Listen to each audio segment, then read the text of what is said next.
Summer na naman, tirik na naman ang araw and alam naman natin na sobrang harmful ng UV and UVB rays ng sun kaya nag-hoard na ako nitong sunscreen na ito, ang Hikari Ultra. Kagandahan dito is SPF 50 na siya and hindi siya malagkit gaya ng ibang sunscreen na kilala natin.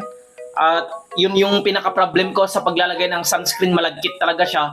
Pero itong sunscreen na ito is smooth lang siya pag nalagay, wala siyang lagkit feeling at may ensure mo na protected ka na kasi nga SPF 50 PA+++ na siya. So, ang gusto ko pa dito is pag na-apply na, nagbe-blend siya ng maayos. Talaga namang, as you can see, may tone-up effect siya pagkatapos mong gamitin. Bagay na bagay ito sa mga lalaki na, syempre hindi tayo nag-makeup. Ito na yung parang magsisilbing parang makeup natin, di ba?